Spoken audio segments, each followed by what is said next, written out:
Agora a gente traz para você Boris Casoy, Fernando Molica e Alexandre Borges, analisando os principais assuntos que marcaram a nossa semana. É hora do Liberdade de Opinião.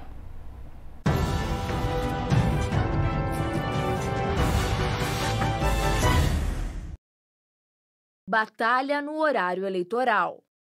Nesta eleição de 2022, o horário eleitoral no rádio, principalmente na televisão, voltou a ter uma importância muito grande. Em 2018, esse espaço tradicional de propaganda política ficou meio ali de escanteio, foi meio escanteado pelas redes sociais. A campanha do Bolsonaro particularmente soube usar muito bem essa mobilização, aproveitou um sentimento ali de exclusão de boa parte dos seus eleitores, investiu muito nisso, investiu muito em fake news, mas enfim, em 2018 isso foi determinante. Em 2022, o PT chegou mais vacinado, tem um controle maior sobre isso, está mais atento, toda hora entra com uma ação na Justiça Eleitoral para retirar fake news, para retirar propaganda que considera depreciativa e que considera mentirosa, enfim, tem uma guerra aí nos tribunais em torno disso e a campanha eleitoral volta a ter muita importância no rádio e na televisão. Então, e tem uma característica, nesse tipo de campanha, como que os caras têm que assinar, né, os partidos têm que assinar, que são eles que estão fazendo aquela determinada mensagem, ela é um pouco mais comedida. Ali a baixaria e as fake news acabam ficando mais para a internet, que ali muitas vezes circula de maneira anônima, grupo de WhatsApp, aí tome de história de demônio, tome a história disso, daquilo, de acusações falsas, aborto disso, aborto daquilo, enfim. As redes sociais ficam mais com esse universo, digamos, mais sujo, mais elameado, e a televisão e o rádio têm uma postura mais, digamos, mais formatada, mais tradicional. E aí há uma divisão, que certamente é o que ocorrerá nesse segundo turno. Uma parte da propaganda destinada a proposições de cada candidato e outra parte destinada a desancar com o adversário. Foi assim, principalmente na parte final do primeiro turno, claro que vai ser assim no segundo turno. Um outro ponto importante é as campanhas tentarem preencher buracos de seus candidatos no primeiro turno. Então, o Lula certamente ele já começou ontem, na campanha de sexta-feira, falando em Deus, falando em fé, certamente voltado para um eleitorado religioso, um eleitorado principalmente evangélico, e a campanha do Bolsonaro falando em paz, que a eleição transcorreu em paz, que foi tudo em paz, claramente para tentar dissociar a imagem de Bolsonaro, a ideia do conflito, a ideia do embate, a ideia da briga. Então são essas três coisas. Você vai ali, propõe o seu candidato, fala mal do outro e tenta preencher buracos que ficaram abertos ao longo do primeiro turno. O horário eleitoral foi criado pelo regime militar visando estabelecer uma igualdade econômica entre quem poderia gastar com emissoras de rádio e televisão e aqueles que não poderiam. Com o tempo, esse horário, que era para os candidatos se expressarem, foi sendo alterado, foi sendo mudado e se transformou num instrumento de propaganda no pior sentido. Vale um spot, vale um jingle de TV, são propagandas de TV. Quem tiver mais dinheiro, quem tem mais tempo tem mais vantagem. Aí surgiu um concorrente que é a internet. A internet foi tomando conta de um grande espaço da propaganda política e é um grande concorrente do programa de rádio e TV. No entanto, nem todo mundo no Brasil tem acesso ou quer acessar a internet no horário gratuito, chamado horário gratuito, porque quem paga é o contribuinte, as emissoras recebem, o político não paga nada. Então,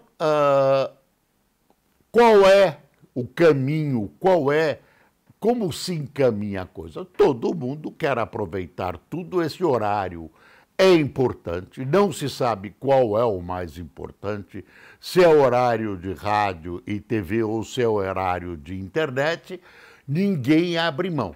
Ninguém abre mão e aparentemente eles são complementares. Você coloca o que quiser.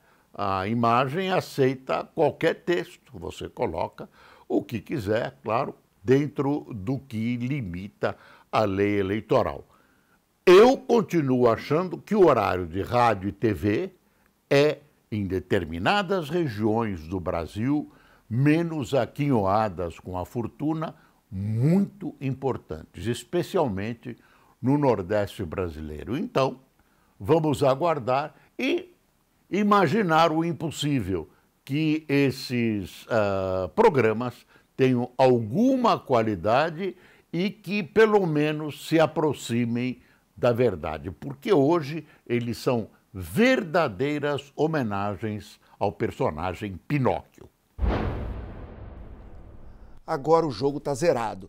Você tem no segundo turno os dois candidatos com o mesmo tempo e eles agora correm para, numa eleição zerada, sem favoritos, tentar avançar sobre os eleitores de Ciro Gomes, de Simone Tebet e um pouquinho ali dos indecisos. É uma eleição com muitos votos cristalizados.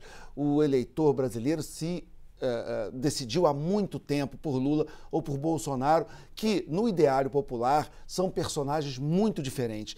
Então, a tarefa do horário eleitoral de mudar corações e mentes é quase impossível. É realmente um grande desafio para os marqueteiros, para os assessores, para os comunicadores e para os próprios candidatos. A função de Lula, e o que ele começa a fazer ainda muito devagar, muito timidamente, é tentar apelar para o centro, quando ele traz os economistas do Plano Real, quando ele traz Henrique Meirelles, quando ele tenta acenar para o chamado mercado, uma ideia de que ele não vai fazer um governo radical de esquerda, não vai fazer nenhuma loucura, ele está trazendo economistas, até por história, muito mais importantes e com mais serviço ao país do que o lado bolsonarista.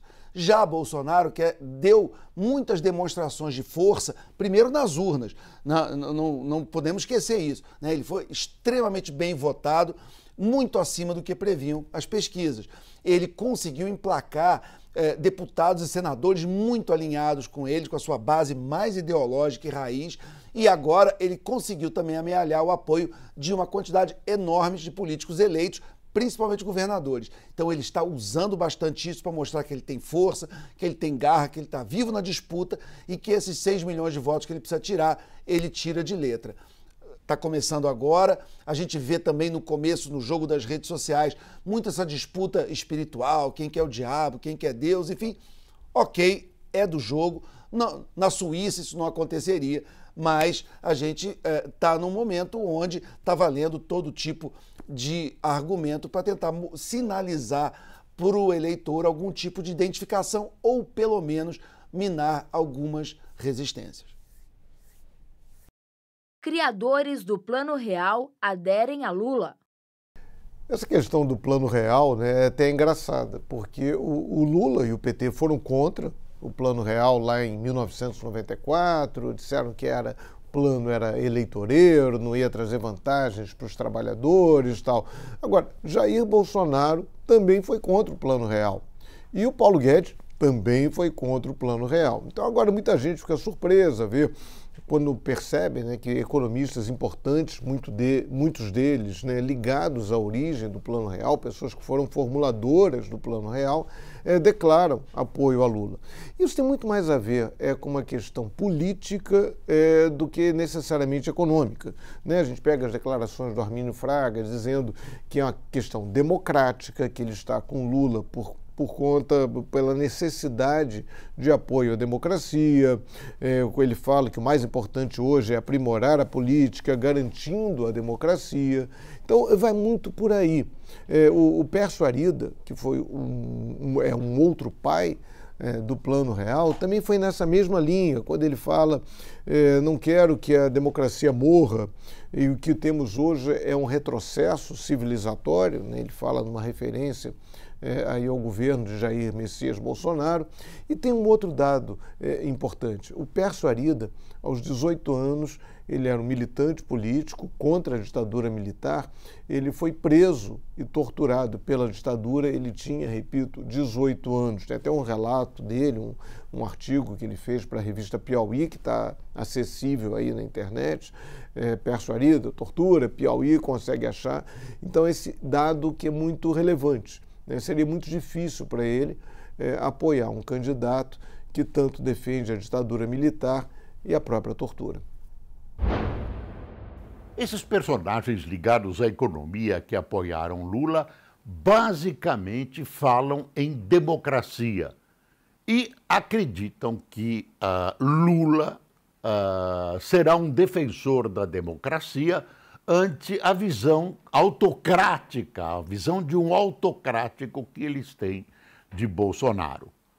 No entanto, eles acreditam na visão de Lula sobre a economia, de que ele teria uma visão séria sobre a economia, porque ele ainda não apresentou o direcionamento que lhe dará à economia. Ele nem disse, nem traçou uma orientação e muito menos apresentou o nome, e a apresentação desse nome desvendaria esse mistério e a gente saberia que caminho ele daria à economia. Não o fez, porque se o fizer, vai descontentar ou um grupo ou outro, conforme o nome que ele indicar.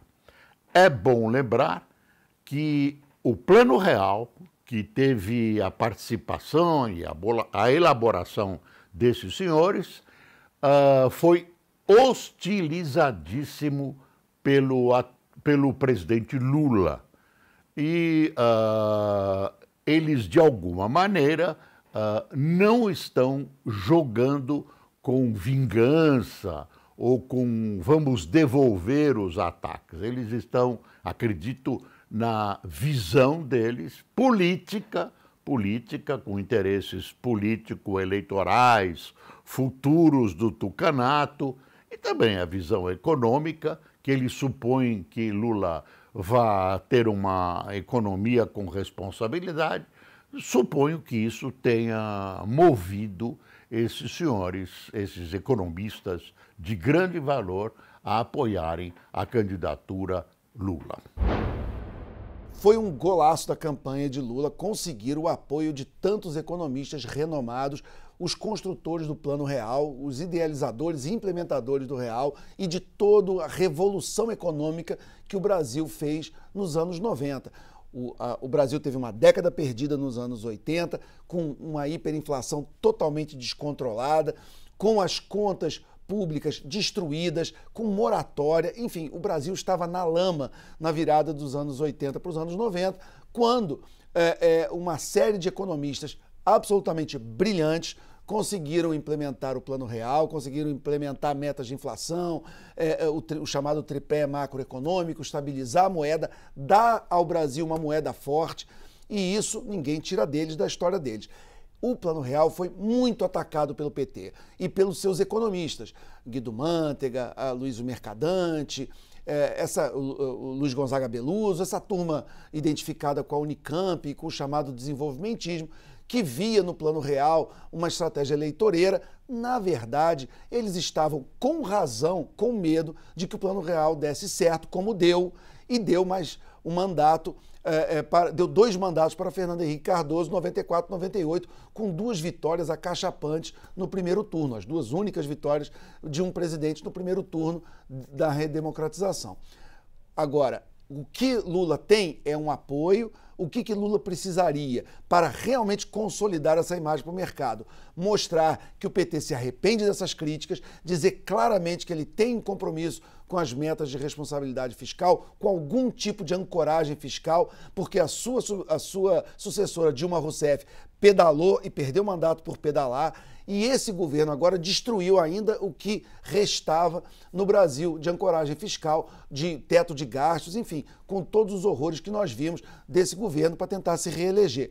Lula tem uma chance de, se não pelo menos ganhar o coração de todo o mercado financeiro e da indústria, pelo menos de sinalizar que ele não vem com uma política heterodoxa e não há motivo para grandes medos ou grandes surpresas. Ele pode até tentar jogar o medo no colo do adversário, já que Paulo Guedes cada vez mais se mostra apenas o carimbador de decisões políticas do Palácio do Planalto e de Ciro Nogueira. Há uma briga de bastidores entre a economia e Ciro Nogueira, que é considerado em Brasília, de fato, o condutor da economia deste governo. Lula teve um golaço com esses economistas, mas ainda falta muito para poder consolidar uma boa imagem no Sul, Sudeste, Centro-Oeste e no mercado onde esses apoios fazem diferença. Bolsonaro recebe apoio de governadores. O presidente Jair Bolsonaro conseguiu o apoio de governadores importantes. Alguns deles já tinham ligações com Bolsonaro, mas ocultaram esse apoio aí no primeiro turno, né? O Romeu Zema, em Minas Gerais, evitou falar em Bolsonaro, tinha até uma espécie de voto informal em Minas, que era o Lula-Zema, né? As pessoas que votavam em Lula e na reeleição do Zema. Em Minas Gerais, o presidente Bolsonaro também apoiava um candidato que acabou tendo uma votação muito pequena. No Rio de Janeiro, Cláudio Castro é do partido, né, do presidente Jair Bolsonaro, mas ele nunca negou que apoiasse Bolsonaro, mas também nunca ficou alardeando isso. Agora, no segundo turno, e veio também um apoio importante do governador de São Paulo, Rodrigo Garcia. A questão é saber se esses governadores, neste momento, agora, no segundo turno, vão botar a mão na massa, se eles vão efetivamente se engajar na reeleição de Jair Bolsonaro. E tem a questão do ICMS. Claro que nenhum governador queria que houvesse uma redução desse imposto, que é um imposto fundamental para estados e também para municípios. Mas eles tiveram que aceitar, até porque ficaria muito difícil você recusar a possibilidade de uma diminuição no preço dos combustíveis, em particular a gasolina, né? Porque o ICMS do diesel já era baixo, já era inferior. Mas agora eles ficam num dilema, né? Como negociar isso? Porque quando o que o governo federal alegava que o preço do petróleo estava muito alto isso acabava dando uma vantagem, uma arrecadação indevida, muito além do previsto para os governadores. O preço do petróleo caiu, está aumentando de novo, tanto que o Bolsonaro lá está tentando impedir que a Petrobras repasse esse aumento aos combustíveis, pelo menos ao mês de outubro, que aqui esse aumento só venha depois da eleição. Mas e aí, como fica? Se depois o petróleo cair de novo? E os governadores? Né? Qual será a situação deles com uma arrecadação menor? Mas, enfim, nesse momento, é o momento de esses governadores, que estão alinhados com Jair Bolsonaro, eles têm que tentar garantir a eleição de Jair Bolsonaro, até para que lá na frente tenham um crédito, possam reclamar com Jair Bolsonaro essa questão do ICMS. É um tema de campanha, não adianta. Tudo é uma negociação política, tudo é um jogo aí de interesses e de sedução. Vamos ver como é que isso termina. A questão do ICMS é uma questão basicamente superada. Não há mais o que colocar, não há mais o que discutir. Agora é olhar para o futuro. Bolsonaro precisa do apoio dos governadores, ele precisa de todos os apoios possíveis e imagináveis, como Lula precisa também, e os governadores miram o futuro com a possibilidade de ter uma boa relação com o presidente da República se Bolsonaro for eleito. Então isso é normal, eles se juntam, eles muitas vezes repetem esse apoio, né? Repercutem o apoio dos outros e há até uma imagem que é aquele bolo, aquele monte de pessoas, quando alguém se pronuncia a favor de Bolsonaro, dando a impressão ao espectador de que há um vigor, de que o presidente tem apoios, é sustentado por muita gente, que é uma das maneiras de levar ao eleitor que, se ele optar por Bolsonaro, estará optando por um candidato muito forte que pode vencer. O apoio dos governadores a Bolsonaro era esperado, com uma ou outra surpresa, e a mais destacada de todas, claro, Rodrigo Garcia, o governador de São Paulo, que não foi para o segundo turno, não conseguiu se reeleger, e ele espontaneamente ofereceu para Jair Bolsonaro o que ele chamou de apoio incondicional, mesmo com Tarcísio de Freitas, o seu antigo opositor, dizendo que sequer precisava do apoio dele. Na verdade, Rodrigo Garcia está acenando para o seu próprio futuro político. Ele, que não era um tucano histórico, que veio do DEM, atual União Brasil, ele vê como futuro essa união que vai haver entre progressistas e União Brasil, um blocão de centro e centro-direita que vai pegar alguns anjos caídos do bolsonarismo, do tucanato e de uma direita difusa do Brasil, mas que não quer ser automaticamente alinhada ao bolsonarismo como o PL, que vai ter a obrigação de ser o que foi o PSL no início do governo Bolsonaro, sob pena de sofrer o que o PSL sofreu, e Luciano Bivar, ataques, todo tipo de constrangimento e até, no limite, uma debandada dos bolsonaristas daquele ninho, procurando outro onde o bolsonarismo possa impor incondicionalmente as suas demandas. Então é importante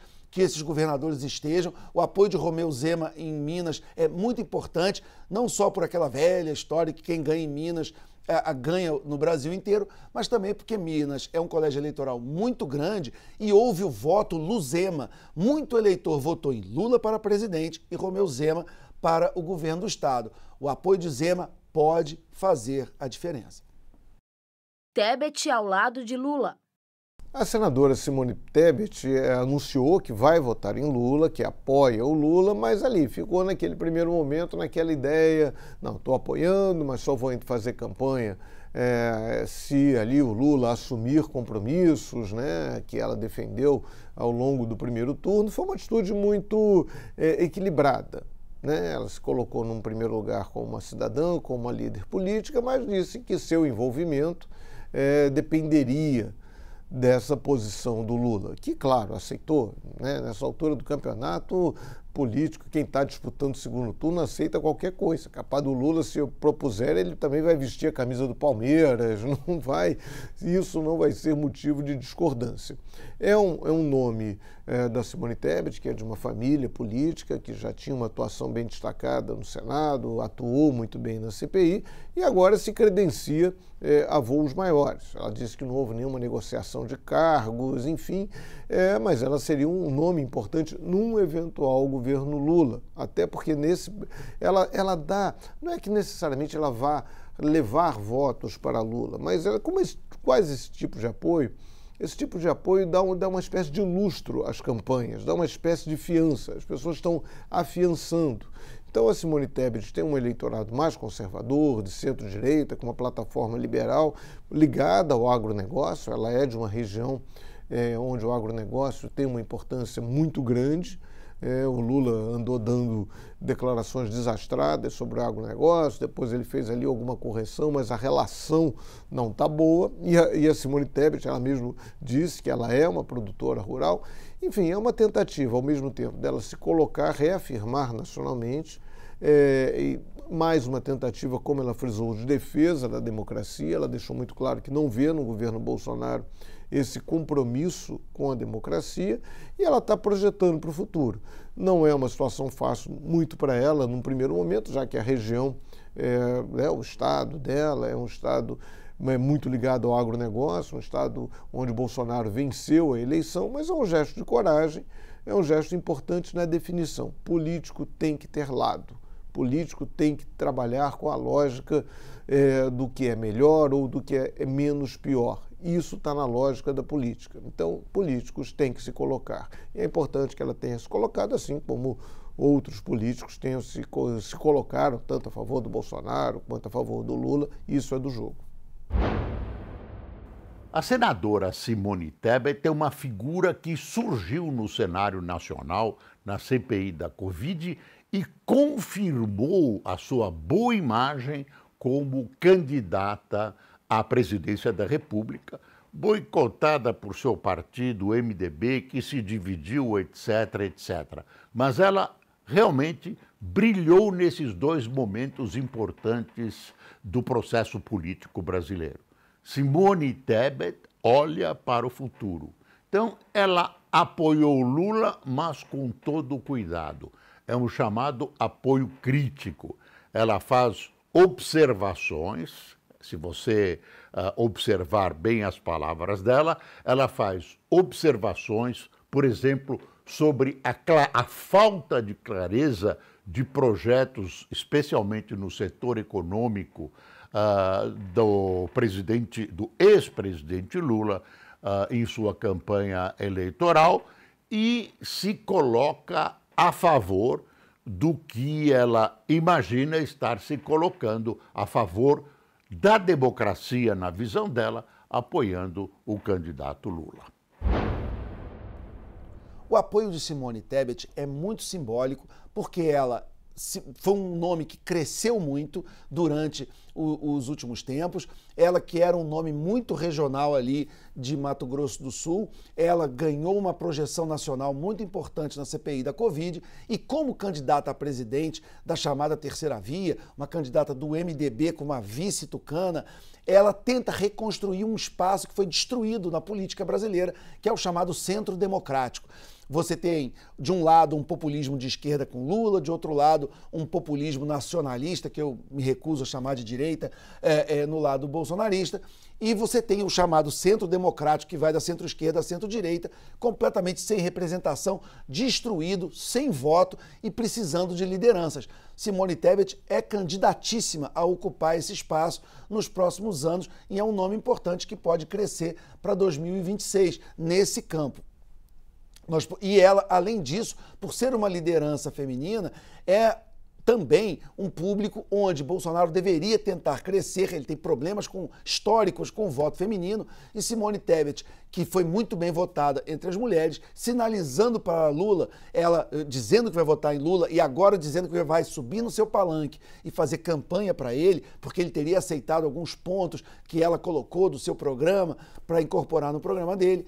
Ela vai consolidar uma parte também desse voto das mulheres em Lula. É também um movimento importante e que faz diferença ali numa eleição tão apertada, onde cada voto faz diferença. Lula e a reforma tributária.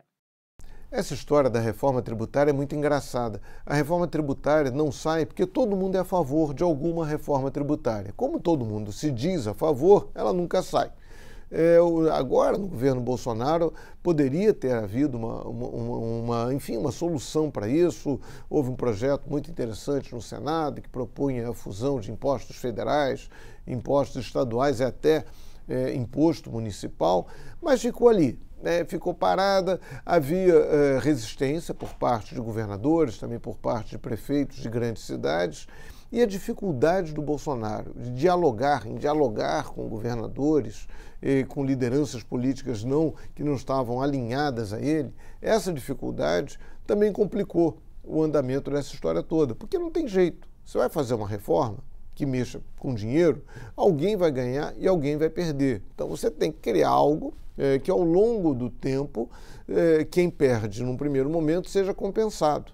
Mas aí que tem que ter a negociação política. E o Bolsonaro não conseguiu fazer isso. O Paulo Guedes mandou um projeto menor ali de união de um número menor, de um número de 5 impostos, que também acabou não andando, porque também não andou porque o governo também não investiu, com medo que isso gerasse mais discordâncias, que isso pudesse afetar a própria tentativa de reeleição do presidente Jair Bolsonaro.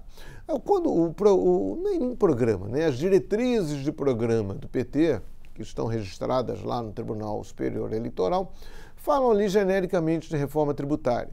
Falam na questão da progressividade do imposto, que isso é uma característica básica de imposto em países decentes. Quem tem mais, quem ganha mais, paga mais, quem ganha menos, paga menos. No Brasil não é assim. O foco no imposto sobre o consumo equaliza isso, né? O rico vai comprar um objeto qualquer, vai comprar um caderno, ele paga de imposto nesse caderno mesmo que um pobre paga. Então, a tributação sobre a renda, quando bem feita, é mais democrática, mas isso não acontece no Brasil. A tabela do imposto de renda está aí há 4 ou 5 anos sem ter reajuste, até mais tempo, até sem qualquer reajuste. Isso significa que todo ano os brasileiros pagam mais imposto de renda na fonte, pagam mais. Quem ganha um pouco mais de R$ 1.900 já tem desconto de imposto de renda, o que é absurdo, e isso precisa ser resolvido. Há a questão também dos dividendos, empresários, que o rendimento que ele retira de suas empresas, não como prolabore, que isso é tributado, mas os tais rendimentos, dividendos, isso não é tributado, isso merece uma tributação, isso tem que ser feito uma forma de garantir o básico, que o imposto sirva como uma tentativa de diminuição das diferenças sociais. Não é fácil. O PT também não esclareceu como pretende fazer isso, se vai bancar o tal imposto das grandes fortunas. Isso depende de muita negociação, uma negociação que não vai ser fácil, principalmente com um Congresso mais conservador e com um Congresso ainda mais bolsonarista. Quando Lula fala em substituir o teto de gastos, quando Lula fala em reforma tributária, é preciso perguntar que projeto substituirá o teto de gastos, qual o projeto da economia, que é a pedra angular de um governo. A economia vai determinar o combate à inflação, vai determinar o seu salário, vai determinar o preço dos alimentos, dos combustíveis, de como o país vai se conduzir no mercado internacional. Enfim, repito, a pedra angular de um governo. É social também, porque sem economia, sem dinheiro, não se faz nada.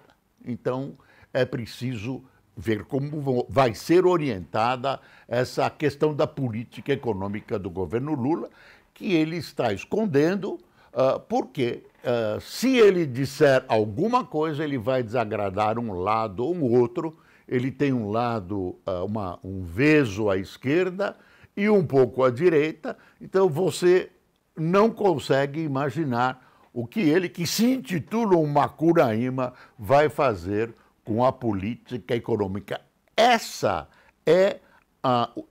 é o tendão de Aquiles da campanha do presidente Lula. O que será feito da economia brasileira? Vamos ver se até o fim desta campanha eleitoral, que termina no dia 28 do segundo turno, o segundo turno é dia 30, vamos ver se ele desembucha e dá alguma pista para a gente. É isso. Lula promete uma reforma tributária para o início do seu governo e é óbvio que o Brasil precisa urgentemente de uma reforma tributária. O nosso sistema de impostos é absolutamente caótico, ninguém entende nada, a carga tributária é muito alta e ela é ruim, mal cobrada, mal planejada. As empresas têm que ter departamentos enormes para poder entender, ter áreas de direito tributário, enfim. É tudo contra a produção e a geração de riqueza e a geração de empregos. Você ter um sistema tributário que funcione, que seja claro, transparente, fácil de pagar, fácil de arrecadar, é melhor para todo mundo, é melhor para o país, é melhor para o Estado, é melhor para a iniciativa privada, é melhor para a geração de riqueza do país e todos saem ganhando. O problema é que há um jogo de lobby, de interesses que atuam em Brasília em cima do Congresso, que tem historicamente impedido que essa pauta avance. Há propostas muito boas, extremamente bem feitas tecnicamente, na mão dos congressistas há muitos anos. É simplesmente ter vontade política para botar para frente. Se Lula fizer uma reforma que simplifique o sistema de arrecadação, que não tenha ideias retrógradas de esquerda, essa coisa de punir quem ganha mais, enfim, mas dá uma ideia onde você tem uma alíquota parecida ou igual para todas as faixas de renda, o que automaticamente faz com que quem ganhe mais pague mais, mas não seja punido por ganhar mais e que ele possa também, os ricos, terem capacidade de investimento, porque emprego não cai do céu, emprego nasce de investimento e investimento vem de quem? Vem dos patrimônios, vem das empresas e dos investidores. São eles que criam empresas, ampliam empresas e são eles que geram mais receita. Então, dinheiro na mão da iniciativa privada, você tem chances de crescimento. Dinheiro na mão do Estado, normalmente você tem o quê? Aumento de custeio, aumento do funcionalismo público e um país que patina e não demanda e não consegue oferecer para as demandas sociais tão graves que nós temos as respostas necessárias. Então, é uma promessa que todo político faz, todos eles sempre dizem que vão fazer reforma tributária, mas é pagar para ver. O Congresso eleito, né, no último domingo, ele é extremamente bolsonarista, extremamente contrário a Lula, e Lula, se eleito, ele vai ter muita dificuldade para governar, ele vai ter que usar toda a sua habilidade para poder passar a sua agenda, e reforma tributária é uma das mais difíceis.